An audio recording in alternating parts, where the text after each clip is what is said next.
Um novo mundo está prestes a nascer das suas escolhas. Mas antes disso, se inscreva no canal para apoiar novas histórias e acompanhar cada capítulo dessa jornada. Vamos prosseguir? O bar ficava numa esquina esquecida da zona norte do Rio de Janeiro, espremido entre uma oficina mecânica e um mercadinho que fechava antes do pôr do sol. As paredes amareladas guardavam marcas antigas de fumaça e copos quebrados, e o balcão de madeira rangia sempre que alguém se apoiava com mais força. Ali, ninguém fazia perguntas demais. Era um lugar onde a rotina se repetia todos os dias, previsível o suficiente para não chamar atenção. Exatamente por isso, perfeito para quem precisava passar despercebido. Miguel trabalhava ali havia quase um ano. Para os frequentadores, ele era só mais um barman, calado, atento, eficiente. Sabia ouvir sem reagir, servia bebidas sem errar, limpava o balcão com um pano gasto enquanto observava reflexos nos espelhos atrás das garrafas. Nunca falava da própria vida. Nunca reclamava, nunca se envolvia. Era o tipo de homem que parecia ter aceitado a mediocridade como destino, mas aquela noite quebrava o padrão. Os primeiros a chegar não pediram bebida. Entraram em silêncio, ocupando mesas diferentes, espalhados pelo bar como se não se conhecessem. Miguel percebeu os detalhes, o jeito como avaliavam o ambiente, as mãos sempre visíveis, os olhares que se cruzavam apenas por frações de segundo. Não era coincidência. Nunca era. Pouco depois, o terceiro homem entrou sozinho, caminhando com calma exagerada. Usava uma camisa preta justa demais nos ombros e um boné baixo, escondendo parte do rosto. Não se sentou. Encostou no balcão, tamborilando os dedos na madeira, marcando um ritmo lento e desconfortável. "A casa tá rendendo bem?" perguntou, sem olhar diretamente para Miguel. Miguel continuou limpando o balcão. "O suficiente para pagar as contas." O homem sorriu de lado, um sorriso curto, ensaiado, vazio. "A partir de hoje vai render um pouco mais para nós." O silêncio que se seguiu não foi natural. Os poucos clientes que ainda estavam ali se levantaram e foram embora sem olhar para trás. A porta se fechou e o bar ficou pequeno demais. Os homens nas mesas se aproximaram, formando um semicírculo. Não havia gritos, nem armas visíveis. Não era necessário. O recado estava claro. Eles falaram de proteção, de segurança, de ordem. Disseram o valor com naturalidade, como se fosse apenas mais uma despesa mensal. Miguel ouviu tudo sem interromper, o rosto impassível, os ombros relaxados. Por dentro, registrava cada palavra, cada gesto, cada variação de tom. Não era a primeira vez que presenciava aquilo, mas era a primeira naquele endereço. O nome não precisou ser dito. As letras imaginárias pesavam no ar. CV, um poder que não precisava se apresentar oficialmente. Uma presença que se impunha pelo medo acumulado, pelas histórias que corriam mais rápido que qualquer confirmação. "Se atrasar, a gente volta", disse o homem do boné. E a conversa muda. Miguel assentiu uma única vez. "Entendi." Quando eles saíram, o bar voltou a respirar, mas não ao normal. O silêncio agora carregava algo diferente, como se tivesse sido contaminado. Miguel apagou algumas luzes, fechou o caixa e trancou a porta com cuidado excessivo. Do lado de fora, a rua parecia igual a todas as outras noites, mas ele sabia que não era. Caminhou até o pequeno quarto nos fundos, sentou na cama estreita e tirou o avental. Só então permitiu que o peso da situação se acomodasse. Não havia surpresa. Aquilo fazia parte do cenário que ele estudava há meses. O que mudava eram os detalhes. E os detalhes eram tudo. Miguel não era apenas um barman. Por trás da rotina simples, havia relatórios mentais, horários anotados na memória, padrões de comportamento mapeados dia após dia. Cada copo servido era uma oportunidade de observar. cada ameaça velada, uma confirmação do que ele já sabia. O território estava em disputa silenciosa, e aquele bar era apenas mais um ponto numa rede maior, invisível para quem não sabia onde olhar. Ele abriu uma mochila escondida sob a cama e retirou um celular antigo, sem aplicativos comuns, sem contatos salvos. Digitou uma mensagem curta, objetiva, sem emoção. Não precisava explicar demais. Do outro lado, alguém entenderia. Antes de desligar, ficou alguns segundos olhando para a tela apagada. Aquele era o tipo de missão que não aparecia nos jornais. Não havia heroísmo, não havia garantia de reconhecimento, apenas risco constante e a necessidade de manter a máscara intacta. No dia seguinte, o bar abriria no horário de sempre. Miguel estaria atrás do balcão, servindo bebidas, ouvindo histórias, fingindo submissão. Para todos os efeitos, ele continuaria sendo apenas um homem comum, sendo extorquido por algo maior do que ele. Eles não sabiam. E, por enquanto, era melhor que continuasse assim. O bar acordava antes do bairro. Às 6 da manhã, quando o sol ainda brigava para atravessar os prédios baixos e os fios emaranhados, Miguel já estava ali, levantando a porta de metal com esforço calculado. O rangido fazia parte do ritual, alto o suficiente para parecer descuido, constante o bastante para não levantar suspeitas. Dentro, o cheiro de álcool velho e café barato se misturava ao pó que nunca parecia desaparecer completamente. Os primeiros clientes eram sempre os mesmos, trabalhadores de uniforme, olhos cansados, conversas curtas, homens que falavam pouco e observavam muito. Miguel sabia quem pagava em dinheiro contado, quem evitava olhar nos olhos, quem chegava cedo demais para alguém que dizia não ter emprego fixo. Cada detalhe ajudava a montar o mapa invisível do lugar. O bairro funcionava sob regras não escritas. Pequenos comerciantes sabiam quanto pagar, quando pagar e a quem não contrariar. O nome do Comando Vermelho raramente era pronunciado em voz alta, mas estava presente nos muros pichados, nas motos que passavam devagar demais, nos olhares de alerta quando um carro estranho estacionava na rua. Era um controle silencioso, eficiente, sustentado mais pelo medo acumulado do que pela violência explícita. Miguel fazia parte daquele cenário como uma peça neutra. Não opinava, não se envolvia, não demonstrava indignação. Quando alguém reclamava da vida, ele apenas ouvia. Quando alguém insinuava algo ilegal, ele não reagia. Essa neutralidade era cuidadosamente construída. No mundo real, gente demais se perdia tentando parecer invisível. Miguel apenas parecia comum, mas havia fissuras naquele cotidiano. O dono do bar, seu Anselmo, aparecia cada vez menos. Homem baixo, mãos trêmulas, sempre suando mesmo no frio. Pagava a taxa sem questionar, mas o peso da submissão o envelhecia rápido. Miguel percebia a mudança. Atrasos nos pagamentos, contas mal fechadas, um nervosismo constante. Anselmo não duraria muito. Pessoas assim cometiam erros. Entre os clientes fixos, alguns chamavam mais atenção. Jonas, o mecânico da oficina ao lado, falava alto demais quando bebia, como se quisesse provar que não tinha medo. Já tinha sido abordado mais de uma vez e sempre pagava atrasado. Outro era Duda, motoboy, jovem demais para carregar tanta cautela.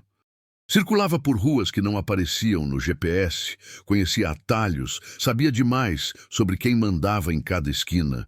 Miguel observava, conectava pontos, mas nunca agia precipitadamente. A missão não era desmantelar o bairro, era entender como aquela engrenagem funcionava, quem eram os intermediários, onde a cadeia enfraquecia. O comando não operava apenas com armas, operava com informação, com dependência, com silêncio imposto. À noite, o bar mudava de rosto. O clima ficava mais denso. Gente nova aparecia, homens que não bebiam, apenas observavam. Alguns sentavam sempre no mesmo lugar, de costas para a parede. Outros entravam só para confirmar quem estava ali e iam embora. Miguel reconhecia padrões de vigilância improvisada. Nada profissional demais, mas suficiente para intimidar. Era nesse horário que ele mais precisava controlar o próprio comportamento. Um erro mínimo, um olhar prolongado, uma resposta fora do tom, poderia custar tudo. A linha entre submissão convincente e desconfiança era fina demais. Fora do bar, Miguel levava uma vida igualmente discreta. Morava num pequeno apartamento alugado em dinheiro, a poucas quadras dali. Não recebia visitas, não criava vínculos. A vizinhança o conhecia apenas como o cara do bar. Ele pagava em dia, cumprimentava todos, nunca se envolvia em conflitos. Invisível também ali. O que ninguém sabia era que cada passo daquele cotidiano estava alinhado a um objetivo maior. Miguel não era movido por vingança pessoal, nem por idealismo ingênuo. Seu envolvimento vinha de uma escolha racional, construída após anos vendo o mesmo ciclo se repetir. Medo, silêncio, controle. Ele sabia que não derrubaria o sistema sozinho. Mas também sabia que sistemas caem quando alguém expõe as conexões certas. As mensagens que enviava eram raras, curtas, objetivas, datas, descrições, padrões. Nada que comprometesse sua identidade se fosse interceptado. Do outro lado, havia uma equipe que juntava peças de vários pontos da cidade. Miguel era apenas um nó numa rede maior, mas um nó bem posicionado.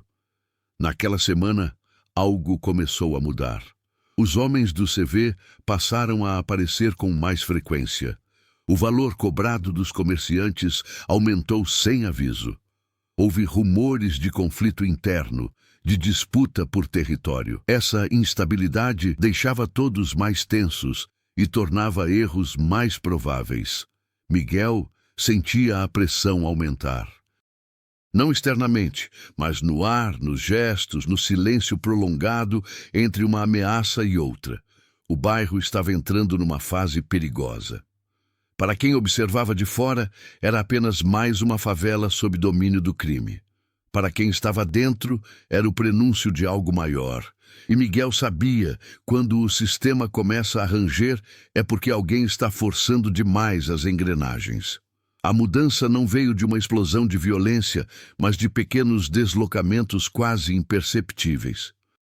O tipo de coisa que só quem observava com atenção conseguiria notar.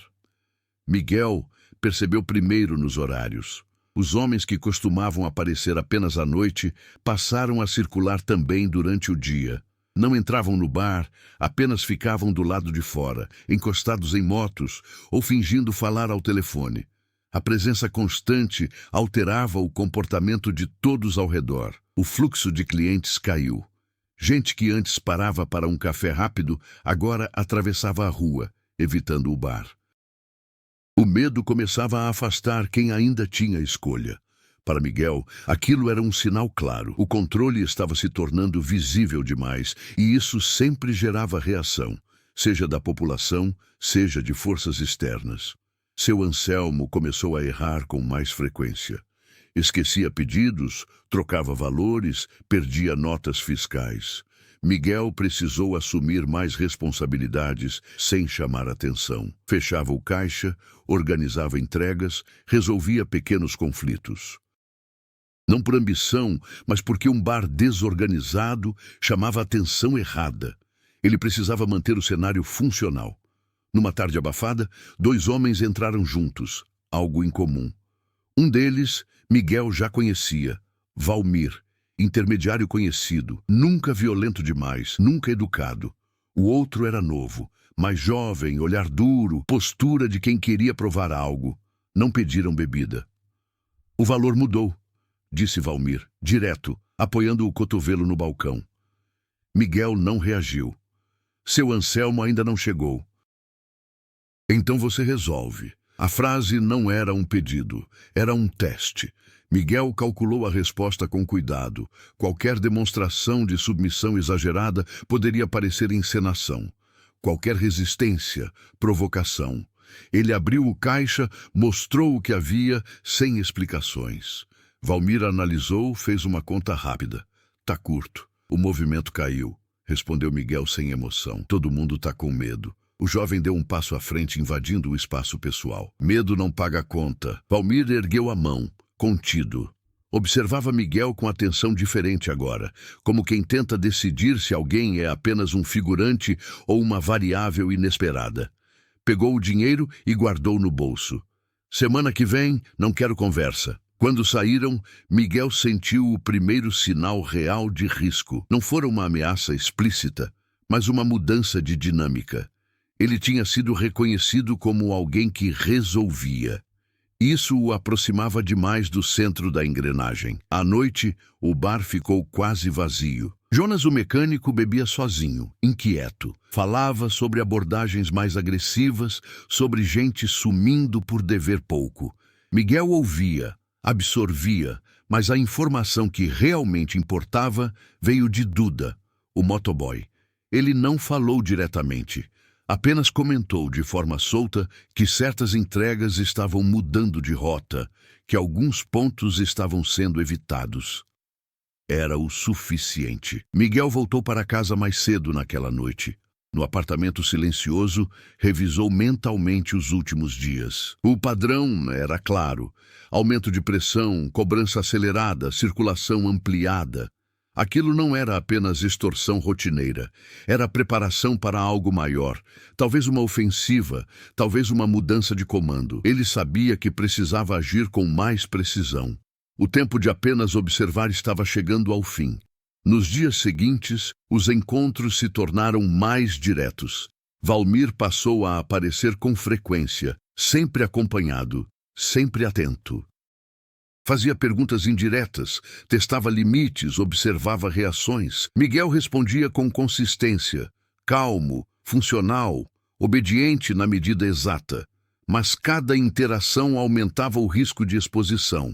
O erro veio de fora. Seu Anselmo atrasou o pagamento. 2 dias. Um detalhe pequeno demais para alguém comum, grande demais para quem controlava o território. Numa noite chuvosa, os homens voltaram. Não houve conversa. Não houve negociação. Apenas levaram Anselmo para fora do bar, à vista de quem ainda estava ali. Miguel não se moveu, não interveio, não reagiu. A expressão neutra era sua única defesa, mas por dentro o alerta disparava. Aquilo mudava tudo. O dono do bar era uma peça-chave. Sem ele, o equilíbrio se rompia. Horas depois, Anselmo voltou, machucado o suficiente para servir de exemplo. Não falou nada, apenas sentou no canto e ficou ali, imóvel. O bar nunca parecera tão pequeno. Naquela madrugada, Miguel enviou a mensagem mais longa desde o início da operação. Descreveu a escalada, os nomes, os padrões, a mudança de comportamento. Não pediu ação imediata, apenas sinalizou que o ponto estava se tornando instável. Ele sabia que, a partir daquele momento, cada dia seria um risco maior que o anterior. O conflito não estava mais latente, ele tinha começado a se manifestar. E quando isso acontece, não há como voltar atrás. Com o passar dos dias, o bar deixou de ser apenas um ponto de extorsão previsível e passou a funcionar como um cruzamento silencioso de tensões. A violência contra seu Anselmo não foi comentada abertamente, mas todos sabiam. O bairro inteiro sabia. O medo agora não era abstrato. Tinha rosto, hematomas e silêncio. Anselmo continuou indo ao bar, mas já não era o mesmo. Evitava falar, evitava olhar qualquer pessoa por muito tempo. As mãos tremiam ao contar o dinheiro, e ele conferia o relógio repetidas vezes, como se esperasse algo inevitável. Miguel percebeu que o dono estava perto de quebrar, emocionalmente e financeiramente. Quando isso acontecesse, o bar deixaria de ser um negócio e se tornaria apenas mais um ponto dominado diretamente. Essa possibilidade abriu uma nova camada de risco. Ao mesmo tempo, Jonas, o mecânico, começou a agir de forma errática. Bebia menos, observava mais. Em uma noite quase vazia, comentou em voz baixa que estava pensando em vender a oficina. Disse que não aguentava mais pagar para trabalhar. O tom não era de desabafo, era de despedida. Miguel entendeu o subtexto. Jonas tinha recebido uma ameaça mais séria. Duda, por outro lado, se aproximava mais, não com palavras diretas, mas com presença. Sentava perto do balcão mesmo sem beber, ficava atento à rua, saía rápido ao menor sinal estranho.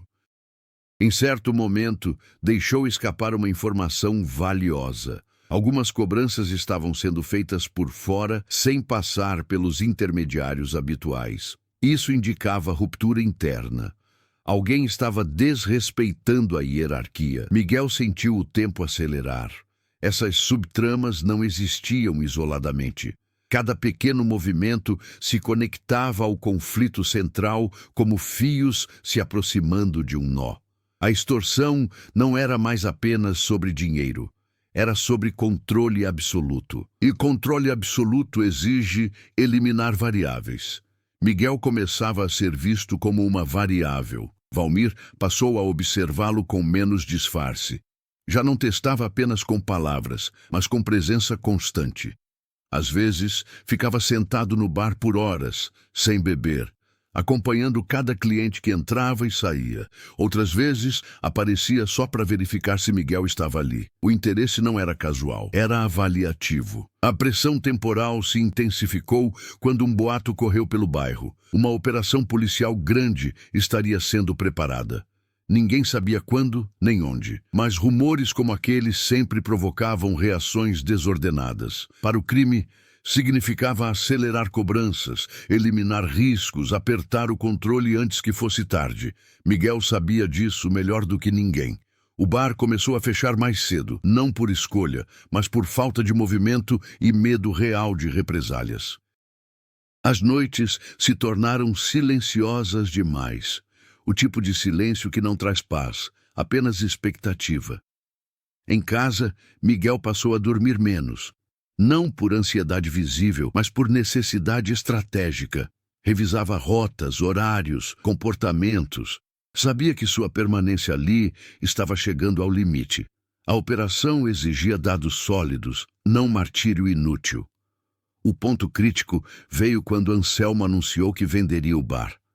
A notícia caiu como um estalo seco.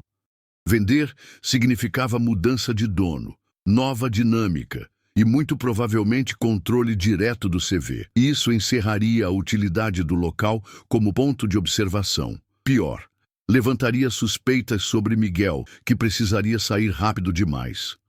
Miguel tentou não reagir. Apenas assentiu, como qualquer funcionário faria. Mas por dentro, o cronômetro começou a correr. Naquela mesma semana, um jovem desconhecido apareceu no bar. Não fazia parte do bairro, não pedia bebida. Apenas observava Miguel com atenção excessiva. Não tentou disfarçar. Quando foi embora, fez um gesto sutil com a cabeça, um sinal interno quase imperceptível. Miguel entendeu imediatamente. Estavam checando quem ele era. A margem de erro havia desaparecido. As subtramas, o colapso de Anselmo, o medo de Jonas, o envolvimento silencioso de Duda, a instabilidade interna do CV, convergiam para um único ponto. O bar não era mais um cenário neutro, era um campo minado prestes a ser ativado.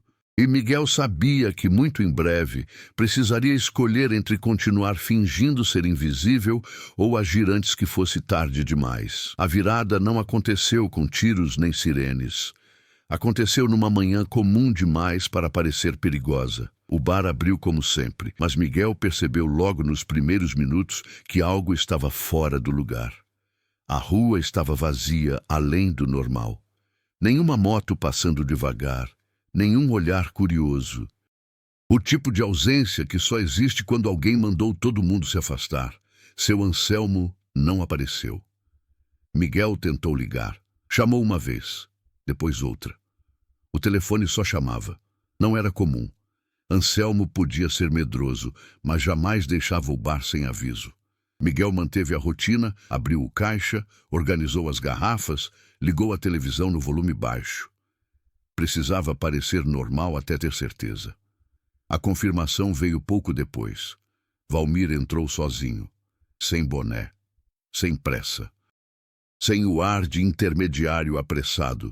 Caminhou até o balcão e se apoiou com as duas mãos, encarando Miguel diretamente pela primeira vez desde que se conheceram. "Hoje você fecha mais cedo", disse em tom neutro. Miguel não perguntou por quê. Certo. Valmir sorriu de leve. O velho resolveu sair do jogo. O bar agora tem outro dono. A frase era simples, mas o peso era enorme. Aquilo encerrava oficialmente a fase de observação. A partir daquele momento, Miguel não estava mais infiltrado num comércio extorquido. Estava trabalhando dentro de um ponto controlado diretamente pelo CV. "E você", continuou Valmir, "vai continuar aqui. Pelo menos por enquanto." Miguel assentiu, mantendo o mesmo semblante de sempre. Mas por dentro, o cenário se reorganizava rápido demais. Se Anselmo tinha saído do jogo, só havia duas possibilidades. Nenhuma delas boa. Valmir se afastou, foi até uma mesa e sentou. Ficou ali por horas, observando. Não testava mais, avaliava, como quem decide se algo é útil ou descartável. No início da tarde, dois homens chegaram com caixas de bebida que Miguel nunca tinha visto antes. Marcas novas, garrafas sem nota fiscal. Não explicaram nada, apenas apontaram onde guardar. O bar estava sendo convertido. Miguel entendeu. Aquele lugar agora serviria a algo maior do que extorsão. O verdadeiro ponto de virada veio no fim do dia. Valmir chamou Miguel até os fundos do bar. Não havia agressividade no gesto, o que tornava tudo mais perigoso. Encostado perto da porta, ele falou baixo, quase casual. "A gente precisa de alguém de confiança aqui. Alguém que saiba ficar quieto e observar." Miguel sentiu o chão se mover sob os pés. "Você já faz isso bem", continuou Valmir. "Melhor do que devia, até." A frase não era elogio, era a acusação velada. Miguel manteve a postura neutra. "Eu só trabalho." Valmir riu curto. "Todo mundo só trabalha. Até não trabalhar mais." Houve um silêncio calculado. Valmir então tirou o celular do bolso e mostrou a tela por um segundo. Uma foto. Miguel reconheceu imediatamente o próprio prédio, tirada à distância. Um aviso claro. Eles sabiam onde ele morava. "A partir de agora", disse Valmir, "você vai ajudar a gente, nada demais. Só avisar se algo estranho acontecer. Movimento diferente, gente fazendo pergunta demais." Miguel entendeu o jogo. Aquilo era um teste final. Aceitar significava se comprometer. Recusar significava desaparecer. "Entendi", respondeu sem hesitar. Valmir guardou o celular. Boa escolha. Quando ficou sozinho, Miguel sentiu o peso real da virada. Ele não era mais apenas um observador infiltrado. Tinha sido puxado para dentro do sistema. Se continuasse, teria que fingir colaboração. Se recuasse, colocaria toda a operação em risco. Naquela noite, Miguel não voltou direto para casa. Caminhou por ruas diferentes, mudou rotas, confirmou se estava sendo seguido. Só então entrou no apartamento. Pegou o celular escondido e enviou a mensagem mais crítica de toda a missão. Não descreveu apenas fatos, alertou. O ponto havia mudado de função. Ele estava sendo coagido a colaborar. O tempo havia acabado. A resposta veio rápida demais. Apenas 2 palavras. Confirme visual. Miguel fechou os olhos por um segundo. Confirmar visual significava que algo grande estava em andamento. E que ele precisava aguentar mais um pouco, mesmo com a linha entre personagem e realidade completamente apagada. Naquela noite, ao se deitar, Miguel entendeu a verdadeira dimensão do risco. O CV não estava mais extorquindo um bar, estava montando um nó logístico, e ele estava bem no centro. O ponto de virada não tinha sido uma explosão. Tinha sido a decisão silenciosa de alguém que agora precisava fingir estar do lado errado. Depois do ponto de virada, nada voltou a parecer normal, nem mesmo o que antes já era tenso. O bar passou a operar sob uma lógica diferente, mais rígida, mais silenciosa. As portas abriam no mesmo horário, as bebidas continuavam sendo servidas, mas agora havia regras invisíveis que todos pareciam entender instintivamente. Miguel sentiu isso logo no primeiro dia após a conversa com Valmir. 2 homens ficavam do lado de fora, em turnos alternados. Não conversavam com ninguém, apenas observavam. Dentro do bar, clientes antigos desapareceram quase por completo, substituídos por rostos desconhecidos. Gente que não bebia por prazer, mas por obrigação de presença. O bar deixara de ser um espaço social, tornara-se um ponto de passagem.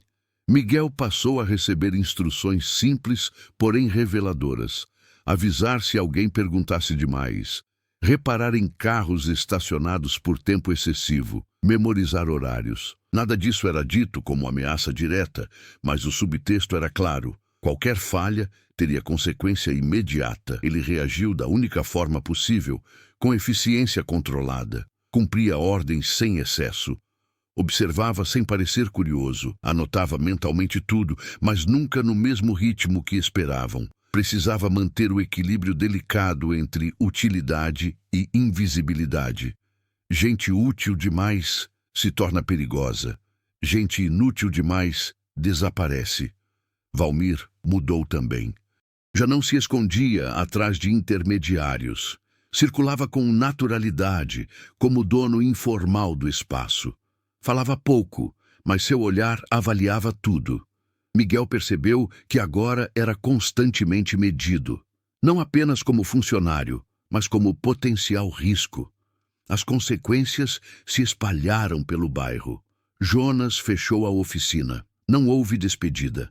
Apenas um cadeado novo e uma placa improvisada de "aluga-se". Alguns diziam que ele tinha ido embora às pressas, outros que tinha sido aconselhado. Ninguém confirmava nada. Duda sumiu por 2 dias. Quando voltou estava diferente, menos atento, menos próximo, evitava Miguel. O afastamento era proposital. A aproximação demais agora era perigosa para ambos. Seu Anselmo nunca mais apareceu. Miguel tentou não pensar nisso, mas o vazio deixado pelo antigo dono era uma presença constante. A ausência era por si só uma consequência brutal. O bar não tinha mais rosto humano. Era apenas um instrumento. As noites ficaram mais longas. Não pelo movimento, mas pela tensão contínua. Miguel dormia mal, sempre alerta a qualquer ruído fora do padrão. Sabia que estava sendo observado, mas não quando nem por quem. Esse era o método. Desgaste psicológico antes de qualquer ação física. Mesmo assim, ele continuou enviando informações, pequenas, precisas, espaçadas. Cada mensagem era um risco calculado, cada silêncio, uma estratégia. O impacto maior veio quando Valmir trouxe uma nova exigência. "Vai ter reunião aqui", disse casualmente enquanto bebia algo que Miguel não reconheceu. "Gente de fora. Você não ouve, não vê, só trabalha." Miguel assentiu. A reunião aconteceu numa noite sem lua. O bar fechou mais cedo. As luzes ficaram baixas. Homens entraram pelos fundos. Falavam baixo, mas com autoridade. Miguel não tentou ouvir deliberadamente. Deixou que o som viesse até ele. Fragmentado, suficiente. Falavam de rotas, de horários, de problemas que precisavam ser resolvidos rápido. Quando foram embora, o bar estava mais pesado do que nunca. Miguel entendeu a consequência real de sua permanência ali. Ele agora estava no meio de algo que ultrapassava extorsão e controle local. Era logística, estrutura, expansão. Se ficasse tempo demais, deixaria de ser apenas um infiltrado coagido. Poderia se tornar cúmplice aos olhos de quem estava do outro lado. A pressão aumentava em 2 direções opostas. De um lado, o CV estreitava o cerco, exigindo mais confiança, mais lealdade, mais silêncio. Do outro, a operação policial se aproximava. E Miguel precisava garantir que as informações certas chegassem no momento exato, cedo demais, e ele se expunha, tarde demais, e tudo poderia dar errado. A consequência mais perigosa, porém, não vinha dos outros, vinha dele mesmo. Miguel percebeu que estava começando a ser visto como parte do ambiente, não como vítima, não como refém, mas como alguém que pertencia.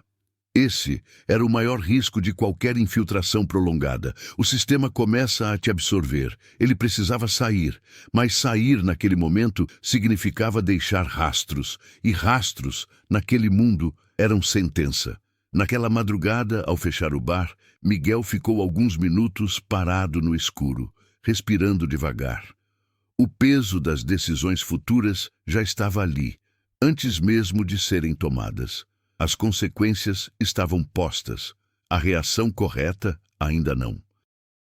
Ele sabia apenas uma coisa: o próximo passo não permitiria erro, e o tempo agora não estava mais do lado dele. Miguel entendeu que não sobreviveria mantendo exatamente a mesma postura. A fase da simples resistência silenciosa tinha terminado. Agora, ele precisava evoluir, não se tornando mais agressivo ou mais visível, mas mais estratégico. A superação exigida não era física, era psicológica, calculada, fria. O primeiro passo foi ajustar o comportamento. Ele passou a errar de propósito, mas nunca nos pontos críticos. Um troco levemente errado, que logo corrigia. Uma demora calculada para entender uma ordem simples. O suficiente para parecer humano, falível, comum. Pessoas excessivamente eficientes despertavam desconfiança. Miguel precisava parecer limitado. Ao mesmo tempo, começou a agir com mais iniciativa controlada. Pequenas atitudes que reforçavam a ideia de lealdade funcional. Avisar sobre um cliente estranho que não representava ameaça real. Comentar um boato inofensivo que já circulava no bairro. Informações verdadeiras, mas irrelevantes. Isso criava a ilusão de colaboração sem entregar nada que comprometesse a operação. Valmir percebeu a mudança e aprovou. "Tá aprendendo", comentou certa noite, quase como um elogio. Miguel apenas assentiu. Por dentro, no entanto, ele sentia o peso da transformação. Fingir submissão era uma coisa. Fingir alinhamento era outra, muito mais perigosa. A linha entre atuação e assimilação ficava mais tênue a cada dia. O crescimento real veio quando Miguel passou a assumir riscos calculados. Numa tarde chuvosa, um carro desconhecido ficou estacionado por tempo demais, em frente ao bar. Os homens do CV começaram a se movimentar. A tensão cresceu rápido. Miguel percebeu que aquilo poderia terminar mal, talvez com alguém inocente pagando o preço de um erro de interpretação. Ele interveio. "Deve ser gente esperando a oficina abrir", disse, apontando discretamente para o prédio ao lado. "A oficina está fechada hoje. Já vi isso antes." Valmir observou por alguns segundos. Depois fez um gesto e os homens recuaram. O carro foi embora minutos depois. Foi um detalhe pequeno, mas significativo. Pela primeira vez, Miguel tinha influenciado diretamente uma decisão. Não como vítima, não como refém, mas como alguém cuja leitura do ambiente era considerada. Isso mudou tudo. A partir daquele dia, Valmir passou a consultá-lo mais. Não explicitamente, mas através de perguntas indiretas. Miguel respondia sempre com o mínimo necessário, evitando criar dependência excessiva. Crescer demais naquele ambiente era tão perigoso quanto ser inútil. Ao mesmo tempo, Miguel crescia internamente. A convivência forçada com o sistema o tornava mais consciente de suas próprias limitações. Ele percebia o desgaste emocional, o risco de normalizar a violência, o perigo de começar a aceitar o inaceitável. Para não se perder, criou pequenos rituais silenciosos. Limpar o balcão sempre do mesmo jeito, organizar garrafas por ordem fixa, manter horários rígidos. âncoras mentais, lembretes de quem ele era antes daquela missão. As mensagens para a equipe externa tornaram-se ainda mais precisas. Miguel já não relatava apenas eventos, descrevia dinâmicas, quem mandava em quem era impulsivo, quem agia por medo. Esse tipo de informação só vem com tempo e com crescimento interno. A superação exigida não era heróica, era discreta. Ele precisou aprender a conviver com a própria impotência momentânea. Houve noites em que ouviu gritos do lado de fora e não pôde reagir. Momentos em que percebeu injustiças claras e teve que permanecer imóvel. Cada uma dessas situações testava seus limites morais, mas ele não recuou. O ponto mais difícil foi quando Duda reapareceu de forma inesperada. Mais magro, mais fechado, sentou no balcão e pediu uma bebida que nunca costumava pedir. Não falou nada relevante, mas ao sair deixou escapar uma frase solta. Nem todo mundo aguenta fingir por muito tempo. Miguel entendeu o aviso e o risco. Aquela noite marcou uma mudança interna definitiva. Miguel aceitou que a missão não terminaria com ele intacto. Haveria marcas. O crescimento verdadeiro vinha justamente da capacidade de carregar essas marcas sem deixar que elas o definissem. Ele não era mais o mesmo homem que chegou ao bar meses atrás. Estava mais atento, mais frio, mais consciente do custo de cada decisão. Mas também estava mais preparado para o que viesse a seguir. Porque a superação não o tornara invencível, tornara-o pronto. A preparação começou sem anúncio, como tudo naquele mundo. Não houve reunião formal, nem ordens explícitas, apenas uma mudança gradual no ritmo, na circulação e no tipo de gente que passava pelo bar. Miguel percebeu primeiro pelos horários. Entradas e saídas começaram a seguir padrões rígidos, janelas curtas, permanências calculadas, nada ficava aberto além do necessário. O bar estava sendo ajustado para algo final. As subtramas começaram a se fechar uma a uma. Jonas não voltou. A oficina permaneceu fechada, e dias depois surgiram homens retirando ferramentas em silêncio. Não era mais um ponto independente. Duda desapareceu de vez. Nenhum boato, nenhuma explicação. Apenas ausência. Miguel entendeu que certos fios tinham sido cortados definitivamente.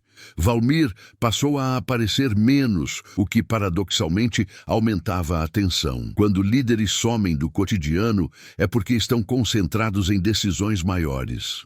Os homens que ficavam no lugar dele eram mais jovens, mais nervosos, menos pacientes. A margem para erro diminuía a cada turno.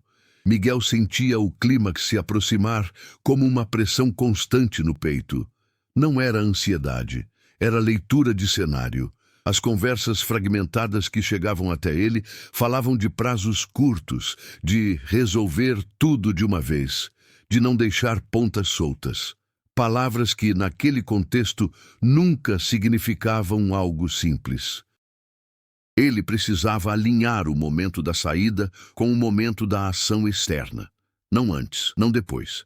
As mensagens que enviava agora eram cirúrgicas, horários exatos, quantidade de pessoas, rotas usadas nos dias pares e ímpares. O bar, que começara como um ponto de observação casual, tornara-se o eixo de algo muito maior. E Miguel estava exausto de fingir que aquilo não o afetava. A preparação exigia controle emocional absoluto. Numa noite abafada, Valmir reapareceu de forma inesperada. Sentou no balcão, pediu uma bebida simples e ficou em silêncio por longos minutos. O bar estava vazio, os dois sozinhos. "Você sabe quando um lugar deixa de ser útil?" perguntou sem olhar. Miguel não respondeu de imediato. Sabia que aquela pergunta não buscava uma resposta direta. "Quando chama atenção demais", completou Valmir. Miguel assentiu, lentamente. "Exato." Valmir virou o copo de uma vez. "E atenção demais dá trabalho." A mensagem era clara. O bar estava perto do fim como ponto ativo. Isso significava duas coisas possíveis: mudança total de função ou descarte completo. Em ambos os casos, Miguel não poderia estar ali quando acontecesse. A preparação final passou a acontecer nos detalhes. Miguel começou a esvaziar discretamente sua vida fora do bar. Separou o essencial. Eliminou qualquer objeto que o ligasse emocionalmente àquele lugar. Ajustou horários. Mudou rotas novamente. Não por paranoia, mas por método. Cada passo precisava ser reversível até o último momento. Dentro do bar, ele manteve a normalidade artificial. Limpava, servia, observava. Mas agora havia algo diferente em sua postura. Uma firmeza silenciosa. Ele não reagia mais ao medo da mesma forma. Sabia que o que vinha a seguir seria curto e definitivo. A tensão aumentou quando chegaram ordens para fechar o bar por 2 dias consecutivos. Algo impensável semanas antes. Fechar significava movimentação fora do padrão. Significava preparação logística ou isolamento. Miguel usou esse intervalo para confirmar o essencial. As rotas estavam definidas, os horários alinhados, as informações críticas já tinham sido transmitidas, não havia mais nada a coletar sem se expor além do aceitável. A preparação agora era interna. Ele revisou mentalmente cada decisão tomada desde o primeiro dia. Os erros, os acertos, as pessoas que ficaram pelo caminho. Não para se culpar, mas para garantir que não havia pontas soltas emocionais. Um infiltrado hesitante é um infiltrado morto. Na última noite antes da reabertura do bar, Miguel ficou alguns minutos a mais, sozinho. Passou o pano no balcão com calma incomum. Observou o reflexo no espelho atrás das garrafas. O rosto que via ali já não era apenas o do barman invisível. Era o de alguém que sabia exatamente o que estava prestes a acontecer. Quando saiu, trancou a porta com cuidado excessivo. Olhou a rua vazia. O silêncio daquela noite não era o mesmo de antes. Não era expectativa, era conclusão. A preparação estava completa. O próximo movimento não seria mais sobre observar, fingir ou resistir. Seria sobre agir e sobreviver às consequências. O clímax começou antes do bar abrir. Miguel percebeu pelo silêncio diferente da rua, mais denso, mais organizado. Não era ausência de movimento, era contenção. Carros estacionados em pontos estratégicos. Homens demais para um dia comum, espalhados de forma que parecia casual, mas não era. O bairro inteiro estava sendo mantido em suspensão. Ele abriu a porta no horário exato, nenhum minuto antes, nenhum depois. Dentro do bar, o ar parecia mais pesado. As luzes foram mantidas baixas, mesmo durante o dia. Miguel não perguntou nada, não precisava. A engrenagem estava em movimento e questionar agora seria um erro fatal. Os primeiros a chegar não pediram bebida, apenas ocuparam posições. 2 perto da porta, um no fundo, outro ao lado do banheiro. Não conversavam entre si. Comunicavam-se por olhares e pequenos gestos quase imperceptíveis. Miguel trabalhou como sempre. Cada movimento preciso, cada gesto ensaiado. Por fora, rotina. Por dentro, contagem regressiva. Valmir entrou por último. Diferente das outras vezes, não trouxe acompanhantes visíveis. Caminhou até o balcão e ficou ali, de frente para Miguel. Não pediu nada, apenas observou por alguns segundos longos demais. Hoje acaba, disse por fim. Miguel assentiu. Eu sei. A resposta saiu natural demais. Valmir estreitou os olhos. Foi a primeira fissura real. Sabe o quê? Perguntou. Miguel manteve a calma. Que esse lugar não serve mais. Valmir sorriu lentamente, um sorriso perigoso. Você aprende rápido demais. Foi nesse instante que o mundo mudou de ritmo. Um som seco ecoou do lado de fora. Não um tiro, um impacto metálico. Em seguida outro. Portas batendo. Gritos contidos. O tipo de barulho que não aparece nos noticiários, mas que quem vive ali reconhece na hora. Valmir virou a cabeça em direção à rua. Miguel não se moveu. Os homens posicionados no bar reagiram tarde demais. O primeiro grito veio da porta dos fundos, um aviso abafado. Depois, ordens confusas. Não houve pânico imediato, houve incredulidade. Quando perceberam, já estavam cercados. Miguel sentiu a vibração no bolso, curta, única, o sinal combinado. Ele levantou as mãos lentamente, antes mesmo que alguém gritasse. O gesto não era rendição, era marcação de posição. "Fica quieto!" alguém gritou. Miguel obedeceu. Valmir voltou o olhar para ele, agora com desconfiança total. O cálculo estava atrasado, e isso o incomodava. Ele deu um passo para trás. "Quem é você?" perguntou finalmente. Miguel respirou fundo. Não havia mais espaço para fingimento. Alguém que avisou que esse lugar tinha passado do ponto. A porta da frente foi arrombada com força controlada. Não houve explosão nem espetáculo. Apenas entrada precisa. Gente treinada. Vozes firmes. Ordens claras. O caos durou segundos, mas pareceu eterno. Homens tentaram reagir. Outros congelaram.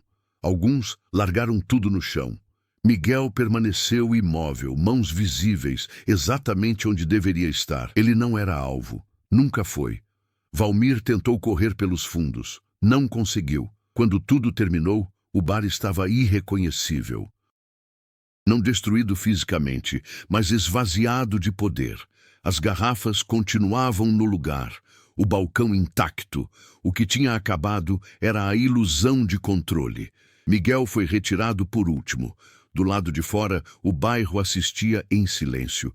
Portas entreabertas, cortinas mexendo. Ninguém comemorava, ninguém protestava, apenas observavam. Aquela era a regra não escrita. Sobreviver primeiro, entender depois. Dentro do veículo, Miguel sentou em silêncio. Não havia euforia, não havia alívio imediato, apenas um cansaço profundo, acumulado por meses. Um dos agentes olhou para ele. Demorou? Miguel assentiu. Tinha que ser hoje. Ele sabia que o clímax não era o confronto em si, não eram as prisões nem a queda do ponto. O verdadeiro clímax tinha sido a escolha feita dias antes. Permanecer quando sair era mais seguro. Fingir quando agir era mais tentador. Esperar quando qualquer atraso podia custar tudo. Quando o carro se afastou, Miguel olhou pela última vez para o bar. A fachada comum. A esquina esquecida. Tudo parecia igual para quem não sabia. Mas nada mais era. O conflito central estava resolvido. E o preço, finalmente, começava a ser cobrado. Os dias seguintes não tiveram a intensidade do clímax, mas carregavam um peso diferente. Mais profundo, mais duradouro. A conclusão daquela história não se escreveu em manchetes nem em discursos oficiais. Ela se desenrolou em mudanças silenciosas, consequências que não chamavam atenção imediata, mas alteravam o curso das vidas envolvidas. O bar permaneceu fechado por semanas. A fachada simples foi coberta por um aviso genérico de interdição. Para o bairro, a versão oficial era vaga, suficiente para encerrar perguntas. O espaço que antes concentrava medo, agora era apenas um ponto vazio, uma ausência concreta no cotidiano. Alguns evitavam passar pela calçada, outros atravessavam a rua por hábito. O lugar continuava existindo na memória coletiva, mesmo sem funcionar. Valmir desapareceu do bairro tão completamente quanto havia dominado o espaço. Não houve comentários, não houve lamentos. Em ambientes como aquele, líderes caem sem cerimônia. A ausência era a única confirmação possível. Miguel também desapareceu. Para os moradores, o barman simplesmente parou de aparecer. Nenhuma despedida, nenhuma explicação. Era coerente com a lógica local. Gente some o tempo todo. A diferença era que, desta vez, o desaparecimento não vinha acompanhado de medo imediato. Em outro ponto da cidade, Miguel aguardava. O período seguinte foi de isolamento controlado. Não havia liberdade plena, nem rotina definida. Apenas tempo. E tempo, para alguém como ele, era sempre um recurso ambíguo. Cada dia servia para descompressão e avaliação. Ele revisava mentalmente tudo o que tinha feito, não para se culpar, mas para garantir que não havia falhas estruturais. As consequências se espalhavam lentamente. Sem o bar como ponto logístico, o controle naquela área enfraqueceu. Não desapareceu, mas fragmentou. Pequenos grupos passaram a disputar espaço, e isso reduziu o poder centralizado que sustentava a extorsão sistemática. Comerciantes ganharam fôlego. Não liberdade plena, mas margem. A oficina ao lado permaneceu fechada. Mais tarde, um novo negócio surgiria ali, com outro dono, outras regras. A vida seguia, adaptando-se às lacunas deixadas pelo conflito. Miguel foi informado dos desdobramentos de forma objetiva. Prisões confirmadas, rotas interrompidas, estruturas desmontadas. Nada era apresentado como vitória absoluta. Ele sabia que aquele tipo de operação nunca encerrava um problema, apenas deslocava o centro de gravidade. A conclusão mais difícil foi pessoal. Miguel percebeu que não voltaria a ser quem era antes da missão. O tempo passado fingindo, observando, sobrevivendo, deixara marcas invisíveis. Ele se tornara mais contido, mais silencioso, menos disposto a explicações. Não era trauma explícito, mas adaptação permanente. Houve uma breve tentativa de retorno à normalidade. Dias comuns, lugares comuns, mas tudo parecia superficial demais. Ele já tinha visto o que existia por baixo da rotina. Desaprender isso não era possível. Ainda assim, havia algo novo. Uma clareza silenciosa sobre limites. Miguel sabia que não era invulnerável nem heróico. Tinha sobrevivido por cálculo, paciência e uma dose de sorte. Isso o tornava mais cauteloso, não mais confiante. A conclusão real não era a sensação de dever cumprido, mas a consciência do custo envolvido. Em um relatório final escreveu pouco. Não romantizou, não dramatizou, apenas descreveu. Era assim que encerrava ciclos, com fatos, não com emoções. O mundo fora do bairro continuava igual. Trânsito, ruídos, conversas banais. O contraste era quase desconfortável. Enquanto isso, em algum lugar, alguém tentava ocupar o espaço deixado pelo vácuo de poder. Sempre era assim. A diferença era que, naquela região específica, o medo tinha sido interrompido por tempo suficiente para ser lembrado como algo que podia sim ser quebrado. Miguel não recebeu reconhecimento público, nem buscava. O silêncio era parte do acordo, parte da função, parte da proteção. Na última cena dessa história, ele estava sozinho, sentado em um local comum demais para ter significado. Observava pessoas passando, conversando, vivendo. Ninguém sabia quem ele era ou o que tinha feito. E estava tudo bem. A conclusão não foi triunfante nem trágica.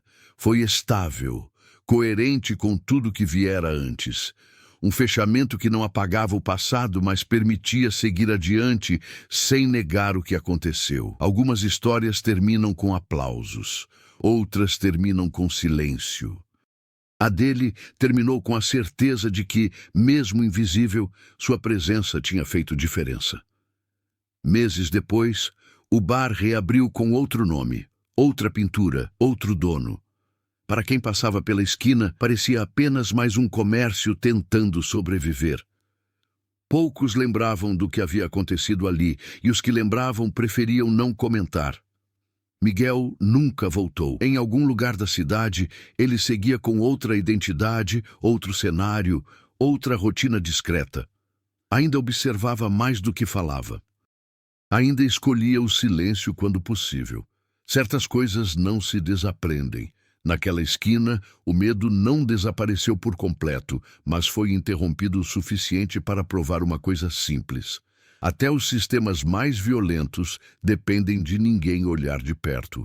Às vezes, basta um olhar paciente para tudo começar a ruir.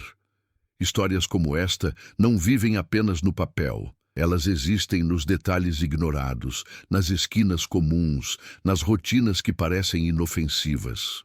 Ao terminar esta leitura, reflita. Quantas histórias reais passam despercebidas todos os dias ao seu redor? Se este relato provocou tensão, empatia ou questionamento, compartilhe com outras pessoas. Discuta, questione, observe mais atentamente o mundo à sua volta.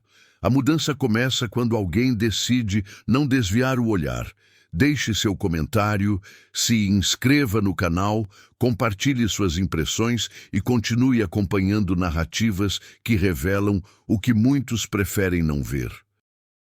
Porque toda história ganha força quando é lembrada e contada.